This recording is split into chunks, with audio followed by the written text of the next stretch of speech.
Right? Okay, the live stream looks to be good now. Looks to be good now. Again, let me just check to make sure that we are live. Dispensa Zoom, I do not do. Is volume okay? Oh, Hungan, I can hear you, Hungan. Right, Hungan, we are live, Biba. Okay, all right. Half a day todos estamos agora hudzon yestigi on the web episode Fanachu. Thank you all for tuning in. We are still in the post-Typhoon Mawar phase of Fanachu. So we've had a few episodes that have talked about things in the recovery of Guam and the Marianas of Typhoon Mawar, which last month devastated Guam and also hit Rota. And so in the past 3 weeks, we've spoken to the Inafamaulik Mutual Aid Group, which has been doing wonderful work bringing aid back home.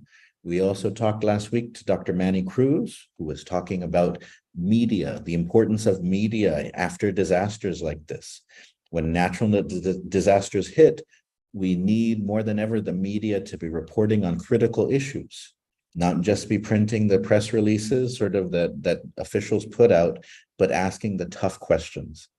And one group that I'm very happy to have with us as our guest today has been doing both of those things, has been asking the tough questions, providing the necessary answers that are needed moving ahead, but also on the ground in the community, helping people through mutual aid campaign drives. And so I'm very happy to have with us here today representatives from Micronesia Climate Change Alliance. We have Cami Egurrola, we have Maria Hernandez May, and then we also have somebody in the background who's here for moral support, Muñeca de Oro, who many of you know. And so I'm very excited that they accepted my invitation to come and talk about the amazing work that they've been doing, but also we always, when disasters happen, when catastrophe strikes, we focus on coming together as a community. But one thing that often gets left out is asking the questions to prepare us for when something like this happens again. And that's one of the great things that we see Micronesia Climate Change Alliance doing, is talking about issues like alternative energy, decentralizing sort of utilities and energy democracy, where your average person has more power over sort of the energy choices that are made in our island. And so, the first thing I want to ask, though, is how has the mutual aid drive been going? Tell us more about it. And so, Cami, Buenti Hago Finetna. Thank you so much for that beautiful introduction to our organization. Just again, my name is Cami Diaz Egurrola, and I work with Micronesia Climate Change Alliance. And yes, that introduction pretty much encapsulated what we've been doing for this past month, and then some. This typhoon has greatly impacted our community, and with the threats of the climate crisis, and as you've seen on the news, we can only expect more to come within these next few years. So as a nonprofit organization, MCCA has really dedicated its efforts to being on the ground and collaborating with other grassroots and local nonprofits to ensure that we foster communities of care. And again, we've just been reassuring that process through our mutual aid efforts. Yes, and with me, I have my Telu Maria Hernandez May. I'm not sure if Telu, you want to introduce yourself as well? Again, yes. Thanks, Cami. Buenas todo. It's always fun to be on Fanachu and to, chat about the current events in our island, and just want to also echo the ways that our community has been challenged and, impacted in various ways, some communities more than others. And I think with this outreach, well, I Micronesian Climate Change Alliance has been doing a lot of work with just looking at the impacts of climate justice within the region for many years now.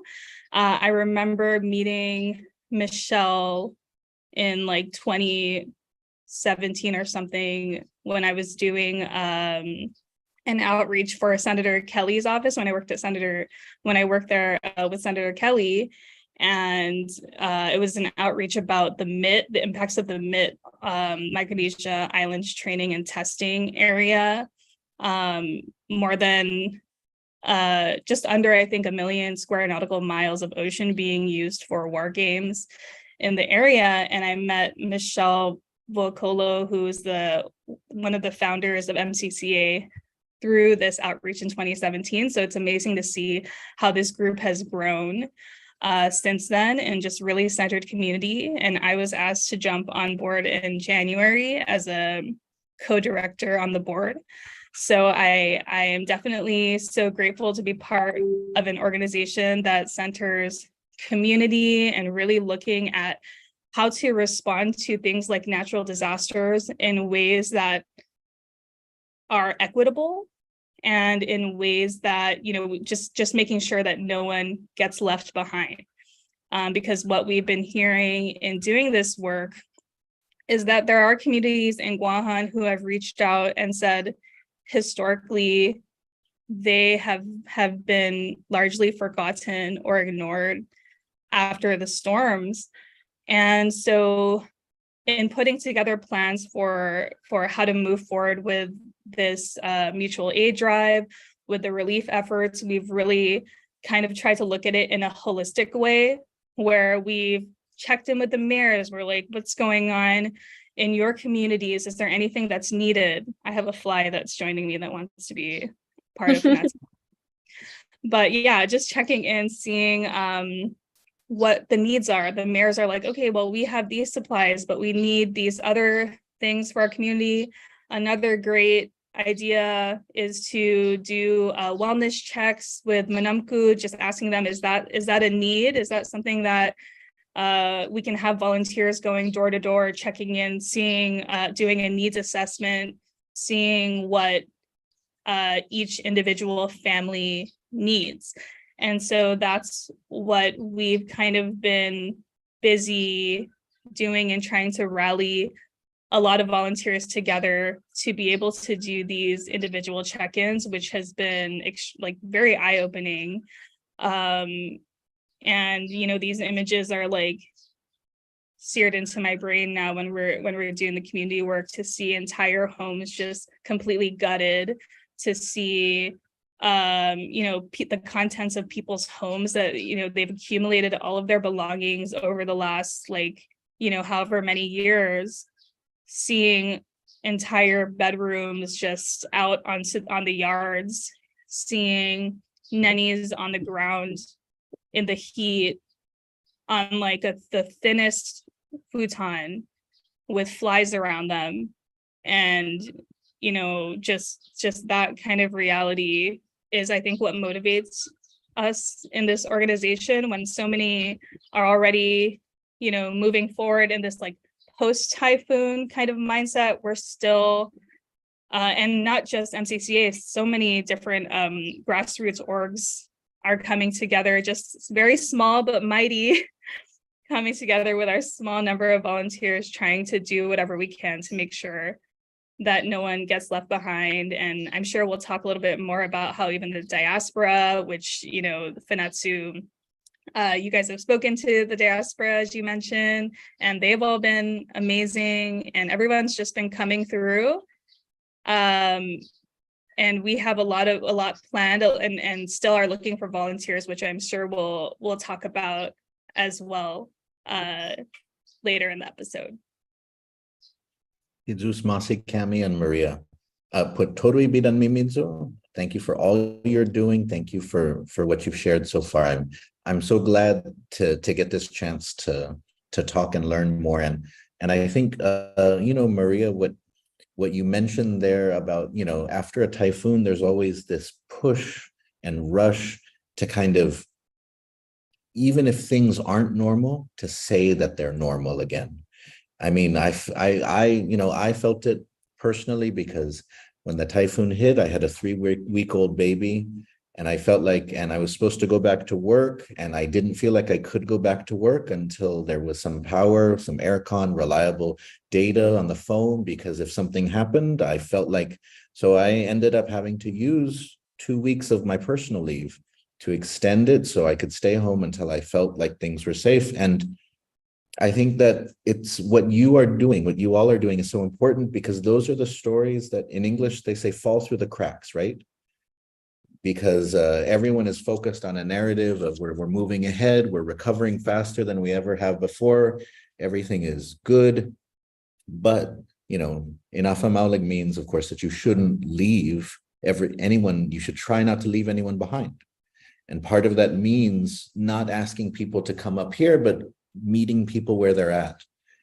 And so I appreciate even just you sharing that, because I find in talking to people, there's some people who still aren't ready to move on because they're still struggling, because there's still quite a bit of uncertainty. And so I think that's one of the things that I love about mutual aid, is that mutual aid is not the top down sort of, here are your 5 boxes of water. You are taken care of. Good. Here is your check. You are good. Everything is fine for you.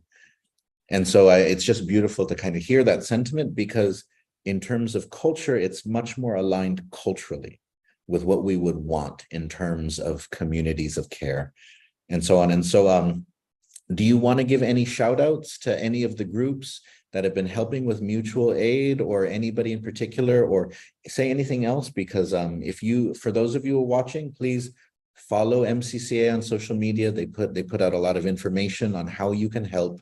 But please say a little bit more. Yes, of course. We could not do it alone. The saying, it takes a village, really showed through during this time. And I think I'd like to start by acknowledging the volunteer efforts that we've been pursuing through this mutual aid. Our volunteers have been the reason why we've been able to continue our efforts. People showing up for us physically and just being present with us and being open to listen about the process that we're taking. You mentioned like incorporating cultural aspects of Inafat Maulik and making sure that we are meeting people where they're at also includes just allowing our volunteers to be a part of that process and to give us feedback. And they've been so great at being fully incorporated in the values that MCCA has, to ensure that we're caring for our community members and treating them like siblings. And so just wanted to give a shout out to our volunteer members. And maybe this is even a good time to say that we're always looking for volunteers, and we actually have some volunteer opportunities coming up. So thank you to our volunteers, and we hope that the viewers on this podcast align with us and feel if it's within their capacity to join us too. So yes, definitely want to shout out our volunteer members.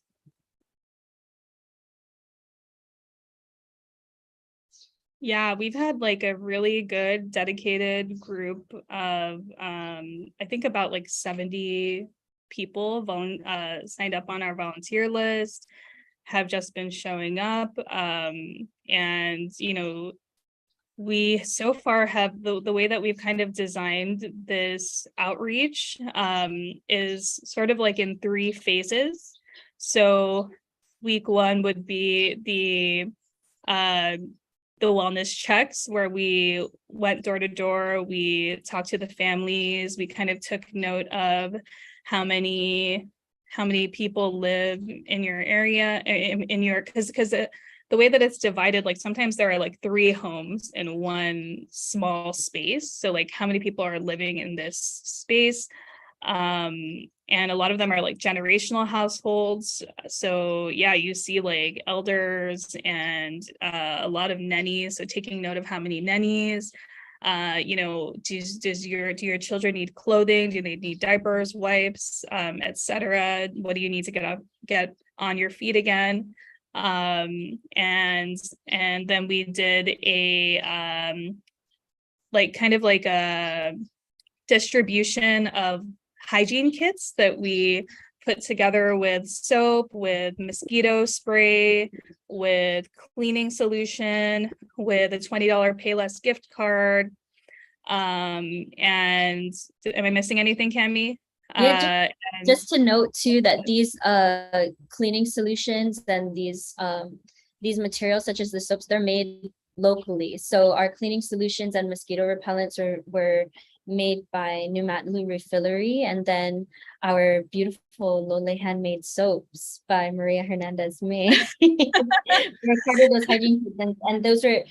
It was also very important to us to like include the local distributors and the local businesses that were willing to help. So definitely thank you to those folks who were willing to help us. And we also had donations of dental kits that we were also able to incorporate. And that was amazing to have in those bags as well. Yes, that was like the first week. And then we did our most recent one was a fish distribution. So definitely want to shout out Guam Sustainable Culture for showing up. And that was one of the questions in the needs assessment. Would you like, it was just a simple question of like, would you like fish? And people are like, yes, yeah, we want like 20 fish for our like 22 people household. And so we like went around with fish and our cars were all stinky. And it was we gave like packets of butane too. Like yeah, packets of butane right away.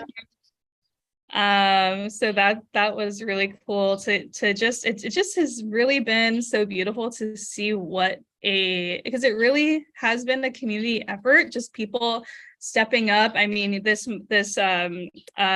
two 40-foot containers that are being organized with the diaspora groups, that's coming in this week, and then we're doing the sorting and loading to Chamorro Village.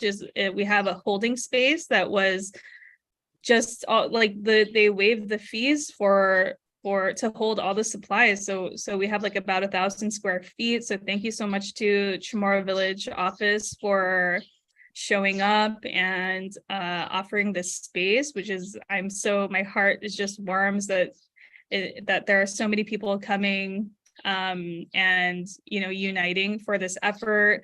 And then at the PDC Payless distributors, they're like, hey, use our warehouse, unload it here, and we have trucks to help you too.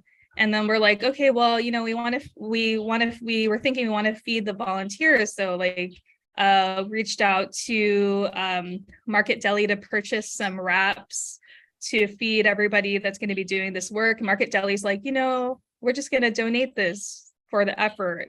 And it's just been so beautiful to see that this is what it's all about. This is what it's about as a people, especially as community organizers who have been doing this work for, pre-typhoon and trying to protect our resources. I feel like that work aligns with what we're doing now in terms of like disaster response and just prioritizing and centering community. So yeah, just really, really grateful, and my heart is full.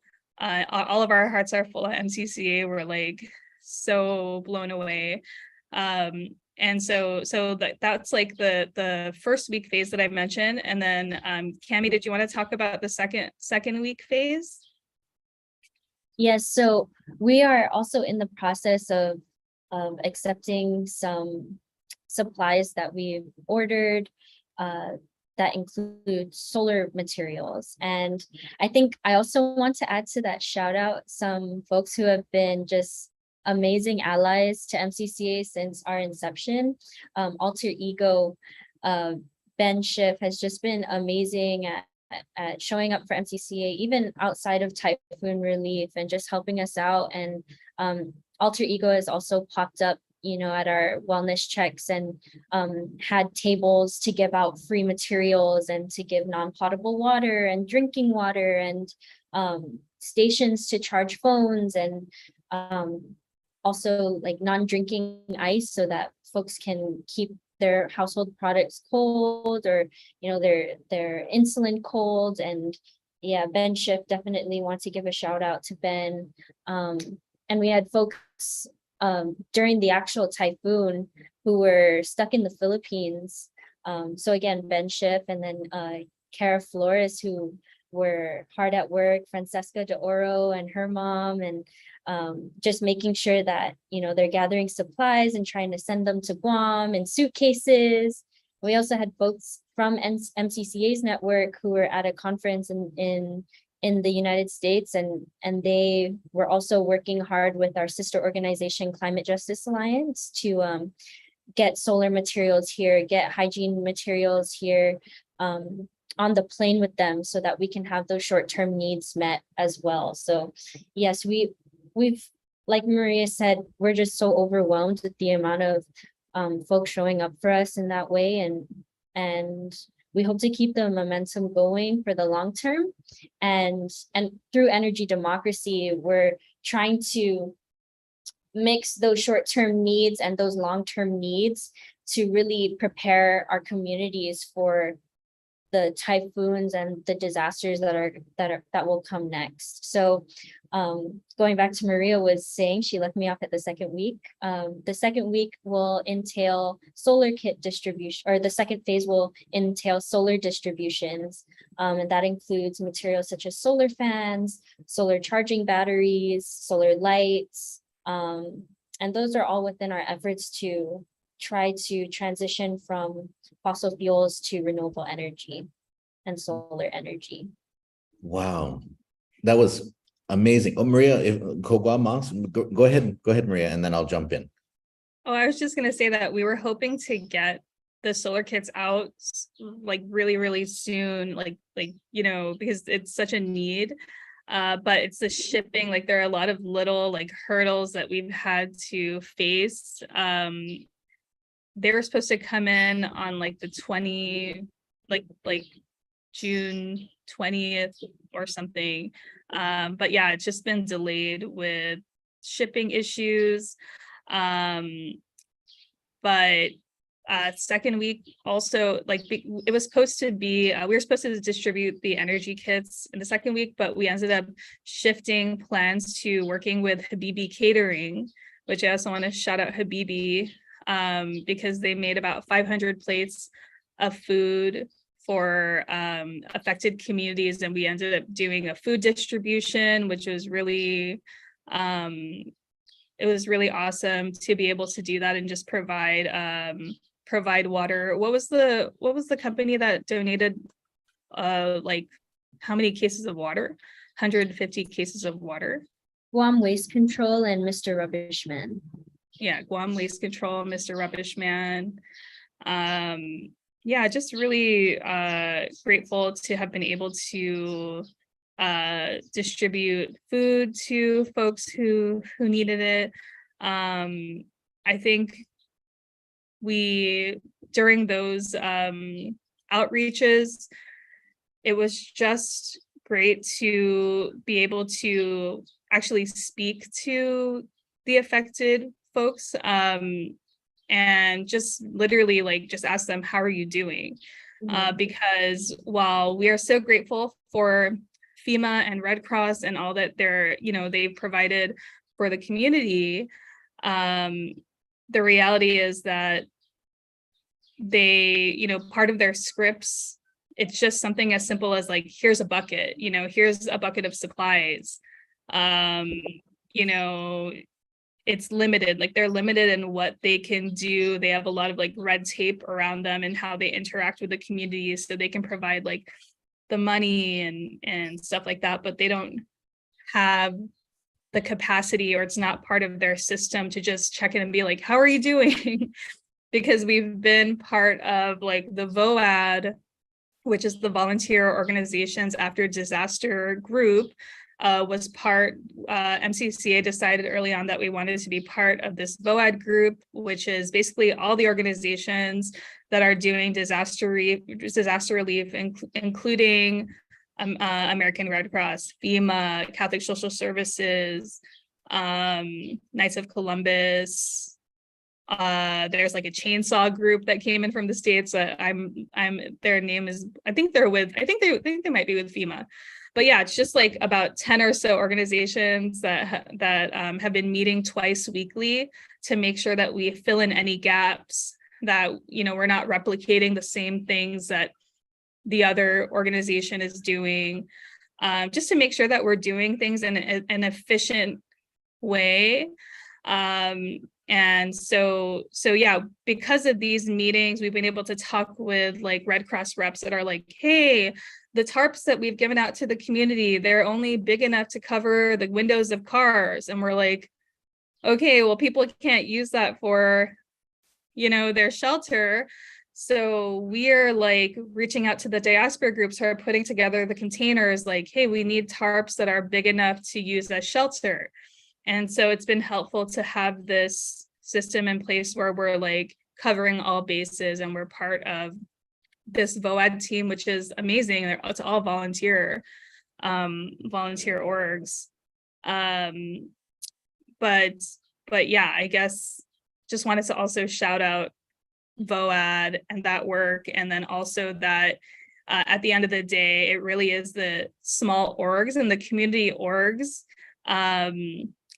and, you know, the grassroots movements that make a difference in post-typhoon relief. And we've witnessed this after this storm, after Mawar, where, you know, even something as simple as like getting a dump truck set up in an area where there's a lot of debris, the government is like being pulled into this direction and that direction, and, you know, trying to like assist in so many ways. And then it's like the small but mighty groups that are like, you know what, I'm just going to call Mr. Rubbishman. Let's set up the dumpster here.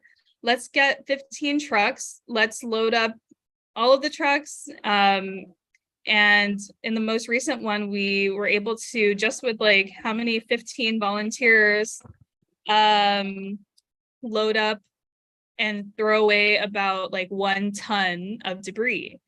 So like just these small groups are making a difference, and that's the way that it should be in terms of typhoon relief. It should be community centered, it should be community led, because at the end of the day, we don't need saviors from, you know, that are just here for the typhoon and then have to eventually leave. We want to be able to think about what we need as a community, as an island, as the Mariana Islands, long term, and kind of be able to anticipate what we need for the next storm. Because now we're hearing that before 2024, we're going to have 3 more storms, 3 more typhoons is the latest forecast. So yeah, oh yes, need to focus on long-term solutions for sure. no, thank you both for all of that, and Jesus Masi, for everyone who has lent a hand, who has donated. It's amazing to see Inafamaulik in action, Taigwini. And so one thing that I loved, though, as somebody who has some lowly handmade soap, Jesus Masi, Maria, and somebody who has, my partner Desiree always likes to go to Numatlu Refinery to get stuff. And so it's wonderful to see that, because one of the things that FEMA, of course, does is FEMA brings in like a million things from outside of the island. And some of those things become trash on the island, right? It doesn't necessarily support the island, right? So in thinking about what you were saying, that helping people, but not just in a way that it just helps them now, but it puts us in a better position in the future. Imagine if disaster aid propped up small businesses here on island to provide the aid, as opposed to being something where it's just this, all these people bring in things from off island and then it disappears. But instead it was building us on the ground in better ways. Because that's why whenever people are like this, people often think that when disasters happen, we should stop thinking. We should stop asking critical questions. Some people say, well, thankfully there's FEMA, thankfully there's Uncle Sam, to take care of us. And I've certainly heard that a lot in the past 6 weeks since the storm. But no, when you think about it, one of the great reasons why decolonization is an important thing for us all to think about is because one of the things that we should decolonize is our dependency, is that there should be more things that we are capable of doing ourselves. Now, not everything, like obviously bringing things in is a necessary part of life, but if there's ways that we can do it ourselves, or at least do it ourselves partially, we should be working in that way. And so I always say, even if you don't believe Guam should be independent, you should believe that Guam should definitely be more independent, at least so that there's, and you in this work have shown some of the great ways that we can get there, the great businesses that are doing it. And if we just support them more, they would definitely elevate us and strengthen us in terms of future potential disasters. And so I did want to ask now sort of this question in terms of what could put us in a better position, especially in energy terms, right? One of the biggest things is, of course, that compared with our ancestors, electricity is now something which is a necessity for our lives, right? In terms of the work that we do, in terms of how we communicate with each other, in terms of our own comfort, how we survive every day, electricity is a necessity. What are your thoughts then in terms of how our electrical grid, how we get electricity, how we produce it, how we distribute it, how we could be in a better position, so it's not like the next time a storm hits, it's not sort of like everybody is waiting for how many people got power restored this day, and you hope and pray that GPA comes down to your street and they don't stop at your auntie's house down the street, and no, they stopped and they're not coming back. Why aren't they coming back? How come I have to wait till next week? And my auntie gets it right away. Does she have some connection that I don't know about? And so what can put us in a better position into the future in terms of energy? Yeah, so thank you for that example, because I think you touched exactly what would put us in a better position, and that is giving our people the opportunity to choose.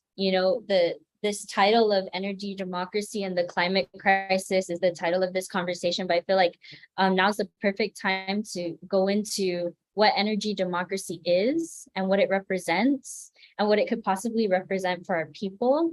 So I get this definition and these principles from our sister organization, Climate Justice Alliance, who has been really important in rooting MCCA into the just transition.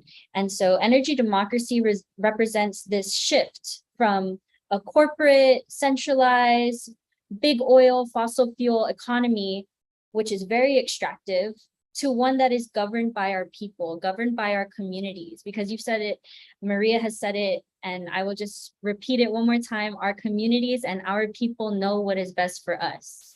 We know we have the power to design these grids, these communities of care, and energy democracy is just another way that we can reinforce that idea that we can make these decisions for ourselves and that we should be making these decisions for ourselves. And it's designed on these principles of no harms to our environment, no harms to our environment, uplifting and supporting our local communities and economies, and just contributing to the overall health and well-being of our people. So that's what energy democracy represents as a whole for us. But at the same time, we want to also protect our workers, protect our livelihoods, ensure that the decisions that we're making for our energy grid are also contributing to jobs and our communities, sustaining themselves in that way. And then something that is very rooted in us like in our people, like in our blood, is our connection to our nature. So like the rights of nature, the rights of our lands, our waters, our air, making sure that we're not living in polluted places, making sure that our water is clean, making sure that you know, that we're preserving our environment as much as possible, because that's a human right for us. And so those are the principles of energy democracy that we acknowledge and that we just want to uplift and highlight, so folks can know what energy democracy is and what those principles are. And what decisions can we make to lead us to a better future? I think just first acknowledging that the transition from an extractive to a renewable economy, we need to ensure that it is just and equitable. And that just goes back to the just transition principles and making sure that we are providing opportunities for folks to, again, just like breathe clean air. And I will just keep saying these same things, because even though these are simple principles, like on paper, these are things that we are coming to decisions about in our politics so often, and we can just reinforce it in this conversation that when we invest in big oil, when we invest in fossil fuels, we are putting our lands and our waters at risk. We are putting our people at risk and our health at risk. And by giving our people the opportunity to choose for clean energy, for renewable energy, we can make the decision to provide better future for our youth and sustain ourselves in healthy living systems. So yeah, definitely just informing our community about this power to choose is like first and foremost the best way that we can ensure this shift, and educating our community. So thank you again for giving us this opportunity to tell folks about it. And, you know, fun fact, and that's how MCCA essentially started too. I just want to give a shout out to Michelle Volcolo. MCCA was created after Typhoon U2, and just Michelle and Muñeca de Oro and other folks who were involved in the founding of MCCA noticed that energy democracy was something that is so important to our people, because as a remote place, as a place where it costs so much money to bring all of this fuel to our island, and then when it's brought to our island, we are not land rich. You know, we don't have thousands and thousands of miles for all of these power plants to be built, these landfills to be built. You know, we need to do something about the decisions that we're making as a people, and we understand that responsibility is not just on us, but it's on these big systems that are in place that we need to dismantle, that we need to exercise our vote, we need to educate ourselves, we need to incorporate it at that familial level. We need to talk to our nannies about it. We need to incorporate it into our schools, because it's so important just for folks to know about the implications of these decisions on the climate crisis. I feel like I'm going around, but I promise I'll bring it back to energy democracy. No, no, you have made so many important points about the need, you know, that there be the ability to choose, right? But also just the fact that what I really liked is when you mentioned how and this is something that I always comment on in so many different ways, is how we are producing our energy is completely out of sync with our reality. That if it costs so much money to bring it here, to create it here, and we have so much we're so limited in land, why are we using this system? It's the one that we're used to. We've been using it for a while. But shouldn't we have the ability that if something isn't working great, that we can say no? And we don't have to say no immediately, but we should at least be able to recognize and move in a different direction. I mean, one thing, I hope that more people, because sometimes I feel like sometimes people, especially if they're a little bit more conservative, they act like solar power is like wimpy energy or something like that. They get very sort of like this, you know, alpha male ideology about it, like that real energy like sets things on fire, it explodes. What is solar energy? That's not real energy, and stuff like that. And all this dumb stuff I've seen online a number of Chamorros and non-Chamorros locally who take that position on solar power. But at the end of the day, it's like after the typhoon, it was amazing because on Facebook, when I could connect to Facebook, all of the people who were posting nonstop are all the people that had solar panels on their house. Mhm. And then but it was funny though, because they were posting and then after a while they started disappearing because people are like, hey, can I wash my clothes at your house? Because you're the new Kardashians on the island. You're like because you have some electricity. Can I come over and charge at your house? But it was so interesting because for those who have been able to incorporate solar energy, even just partially or completely into how they live, they were able to adapt.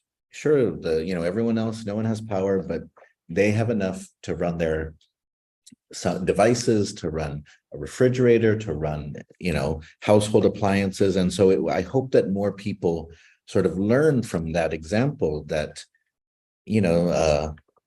and so, yes, so that's why thank you for bringing all of that in and just highlighting that point that the way we produce this energy now, similar to the way we might educate our children, similar to the way we might run our healthcare system, these things are imported models, which ultimately may not benefit us. They may help us in some ways, but they may conflict with our values. They may conflict with what we want for the island, right? And so, Sidzus Masi, Cami, for that. And Maria, I wanted you to also chime in on this in terms of renewable energy. And this is something that I've been so thankful. I didn't know that I couldn't remember that MCCA started after one of the last typhoons, but it's an important connection. And so what else do you have to add to this conversation, Maria, about sort of energy democracy, alternative energy solutions? I think this is why when MCCA was talking about what we were going to do when we put together these kits, like how could we choose supplies that would last us not just during or, as we recover from this storm, but in the long term, maybe items that we might need for the next one and the next one. And so that's why we decided to move forward with purchasing the solar supplies for the kits. We did have, like Cami said, a few people who were stranded in the PI, who assisted with getting the supplies here. Shout out to my mom too, because she was stuck out there with my Auntie Tisa, and they're kind of like a little bit nervous about going like the transportation and just getting around, but they were like, okay, we got to get the kids. So they like met up, picked up boxes from Kara and stuff. So it's just this effort out there. But some of the kits that came in, we were able to provide to like some moms who like had nannies, for example, with asthma, who needed like fans, and just got feedback about like the quality of the solar supplies that they, it took like a short amount of time to charge, that it lasted all night, things like that. We're getting the full shipment in soon. But yeah, this is why we wanted to prioritize solar supplies specifically in our kits. And then also, as Cami mentioned, support local as much as we could and empower the community. And just to add on to that kind of discussion, for example, when FEMA or Red Cross, they also have this like long-term strategy after they leave to train people to continue the work. But one of the things that we asked in the VOAD meetings is, well, what's the pay? Like, are you going to pay them to sustain the activities? And they say, no, this would be completely volunteer. And so we've had to kind of chime in and be like, okay, well, you pay for like $3,000 plane tickets to bring people out here, when you could just use that money to pay for the volunteers on the ground and support the community. And I do like that idea of their efforts kind of focusing on how to build up small businesses, build up that's maybe help get some farmers markets off the ground, or something that is a little bit more holistic and a little bit more community centric versus like transactional. So yeah, I guess I just wanted to add that we definitely kept that in mind and the forefront of our minds, that we want to prioritize solar energy. We're excited to get these kits out. The 18th, I believe, is the day that we're planning to put them together. So we'll be putting out volunteer posts soon on our social media pages. Also, 2 weeks before the typhoon hit, MCCA asked me to rep the team at a disaster recovery working group in Houston, because a bunch of the MCCA team was doing a fellowship in Palau.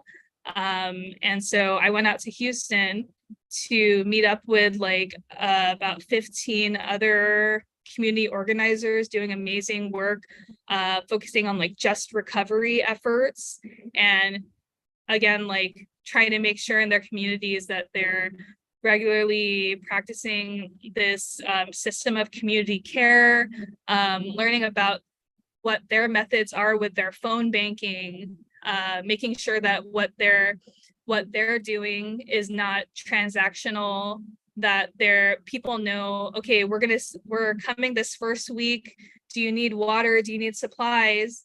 Maybe getting their phone number and being like, we're going to call you next week. We're going to make sure that you got what you needed, and making it like a actual sort of long-term relationship, prioritizing community, building that trust, versus just kind of doing things in a transactional way. So it was really cool to be part of this like group that wants to put together a framework for a long-term recovery post disaster, and looking at how to be prepared even before a typhoon, because that's not something that our community in Guam, as somebody who's born and raised here, who's been through a few typhoons myself, I don't think that we have a system in place pre-typhoon outside of, okay, get everybody in the shelters.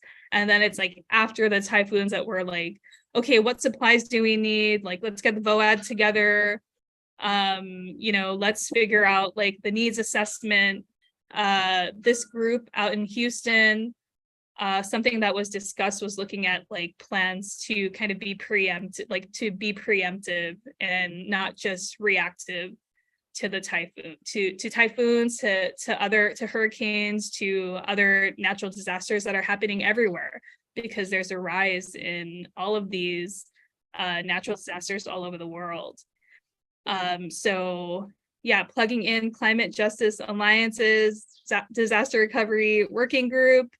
And then I hopefully what we learn over the next year, because it's like a year-long cohort of like developing a long-term framework for like energy justice, for disaster recovery, that we can report back to our own communities on this framework and have like a standardized way to kind of approach things while still looking into our own community needs and personalizing it to whatever the respective communities require post-storm or pre-storm.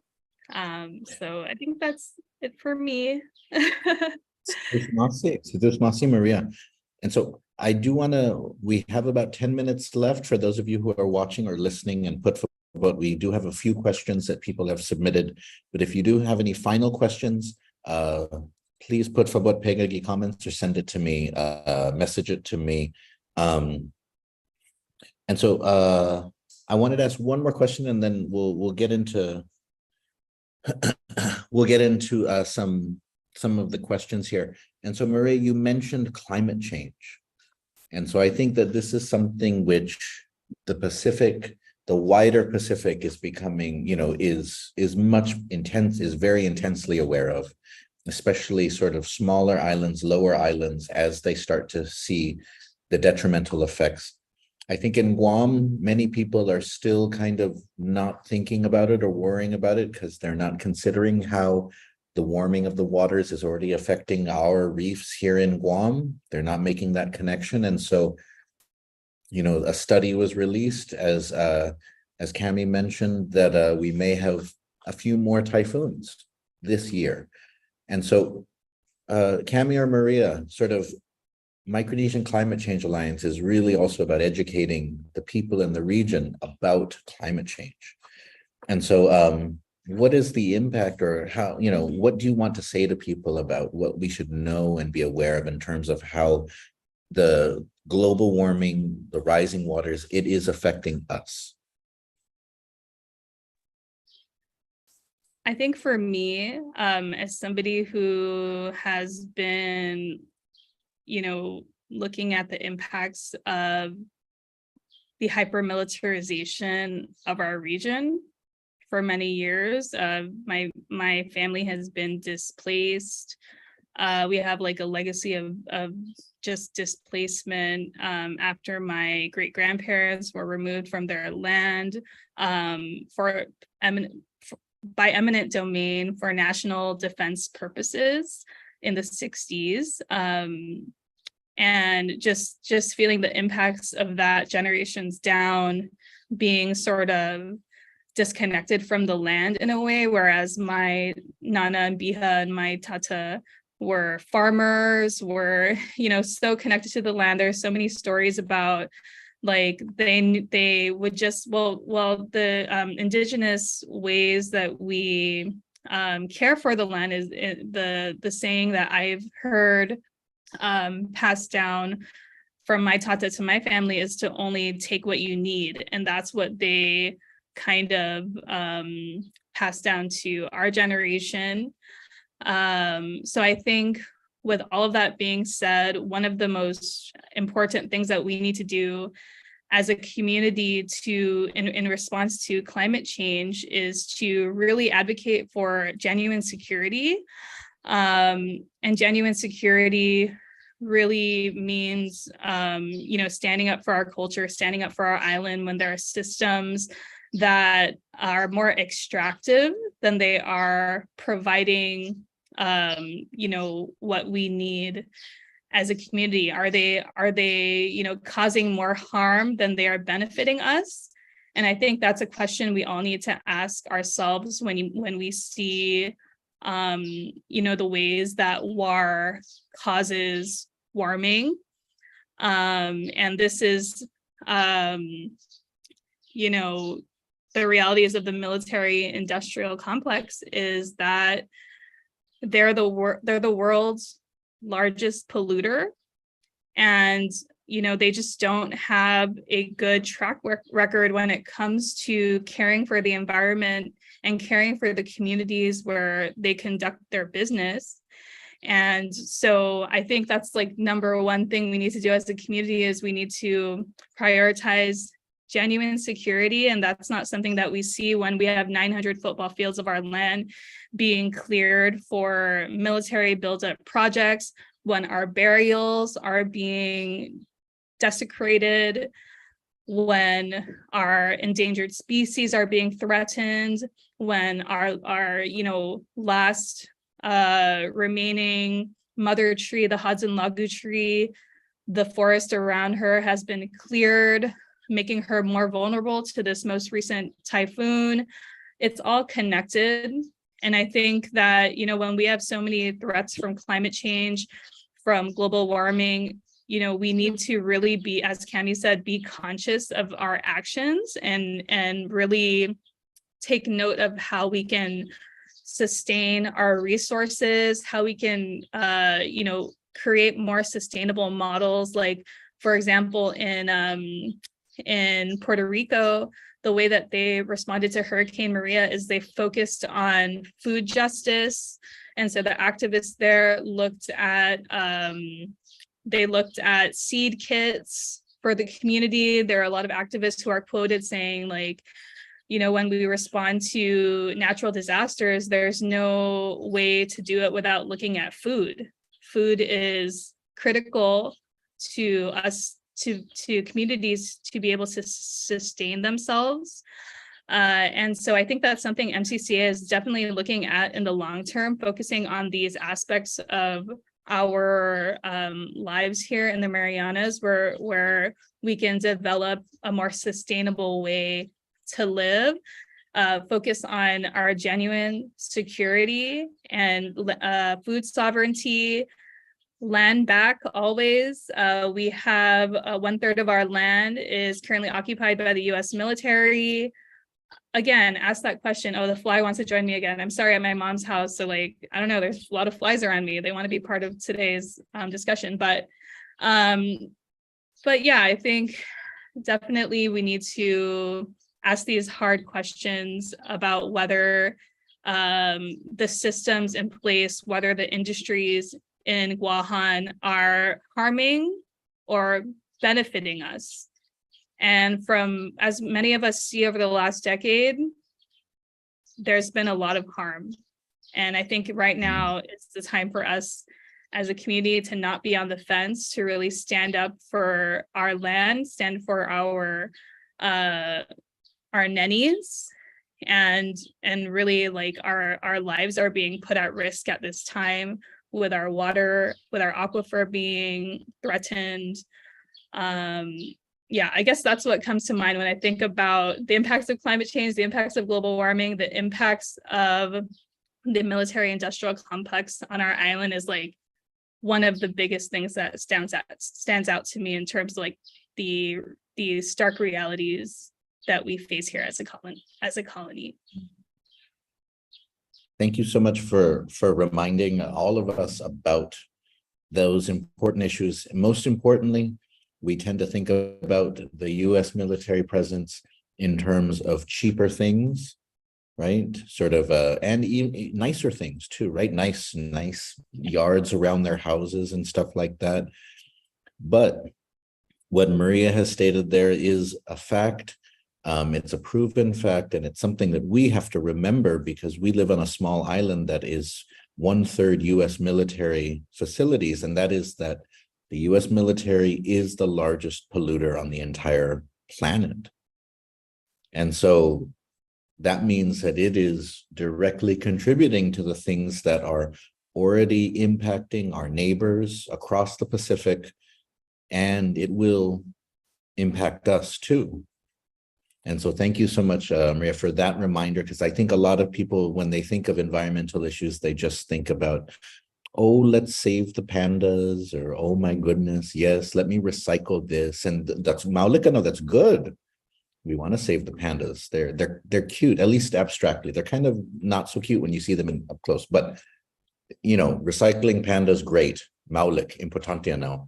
But there's larger structures that are polluting, that are extracting. And so we also need to be ready to deal with those things too. And so, Cami, I wanted to, we're just about out of time, but I wanted to give a final chance for you to share some thoughts, Cami, and then also Maria, for you as well. And so it can be any reflections that you have, but also just if you wanted to remind people about some of the things that are coming up, or some of the things that they can support. But por favor, Cami. Yeah, I think what's coming up for me right now, Maria, thank you so much for those reminders. It really centered me and made me be critical of some things that are going on around me. And maybe that's what I'll leave this podcast with is, on a more personal level, we have been impacted by the effects of colonization for so many years. And personally, I feel like I need to be more critical, and maybe this will be inspiration for someone who is listening. My experience with climate justice was listening to podcasts just like this, and watching media and consuming media. And one thing that shifted for me was this idea of being critical of these systems in place that are oppressing our peoples, that are oppressing our minds. And in the wake of these disasters and in the wake of I'll just be very clear, like in the wake of potential war, it's so important that we build our power and that we build our own energy. Energy meaning like our energy as a people to come together and make decisions that are right for our land and for our people, but also building our energy, because this is something that is normal in our everyday use. Turning on lights, speaking to you through this computer, you know, we use energy every single day, and something as simple as something that we turn on to do our day-to-day lifestyle, you know, things like, it's so important for us to really remember that we need to root ourselves and our culture in these practices that have been embedded in our culture for even more time that we've been colonized, if that makes sense, if I'm making sense to everyone here. Very complex things that I'm trying to make really short, but on that note, being critical and trying to like fight that feeling of accepting the status quo, you know, MCCA has been really working to organize folks and really make sure that we give opportunities to folks to work with us and to be critical on different types of levels. So for example, MCCA organizes petitions. It's so simple. We've adopted like technological things to make sure that it's easy for you, where we draft the letter ourselves, and all you got to do is sign it on your phone. You click a button and then it puts your name there and you sign a petition, and that helps us when we're trying to support a bill, or when we're trying to ensure that, you know, a power plant doesn't get built right next to a middle school. So things as easy as that, like petitions. And then we've also tried to organize with organizations such as like Lawyers for Good Governance. That's an initiative that we're doing with Energy Democracy to help us you know, construct some bills and to construct some policies in order to make sure that these energy democracy initiatives that we've been thinking about for years and years are going through that process, and that we're not leaving it on the back burner in spite of all of these natural disasters that are coming our way. So that work can continue to be worked on. You were talking about future proofing and trying to make sure that we're meeting our short-term needs, but also our long-term needs. And MCCA has been working with Lawyers for Good Governance on making sure that we're drafting these policies and trying to bring them to fruition. Another thing that we've been doing is like attending public hearings and giving verbal public comments. We were able to get like 45 folks to places like Santa Rita and even to just the legislature building to speak on how these power plants and how these things that, you know, GPA and the CCU are bringing to our island, how it directly impacts us, our youth, our future generations, and just learning as well, just from other BIPOC communities about how this energy democracy campaign has impacted their specific communities, and finding inspiration from them and applying it in our own way in our island, and to kind of make that connection. It all comes from this idea of like not accepting the status quo and really just taking the time to speak to our neighbors about what feels good for us and what is healthy for us and what we feel connected to.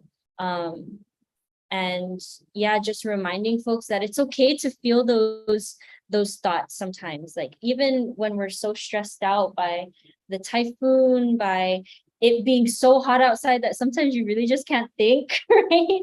That's climate change. That's climate change for you. Like this is, we have been putting it off and just kind of like making excuses for it, but we feel it every single day, and we don't realize it until we talk to each other, until we converse with each other, until we hear each other. So yeah, I hope that the stories that I've been telling, and I hope that the stories that Maria have been telling help folks feel that they're not alone in this big issue that will not be solved by just us, by the way. You know, the responsibility is not just ours, but that you're not alone, and folks like MCCA and so many other local nonprofit orgs are here to hear you if you want to help, because we are always accepting help.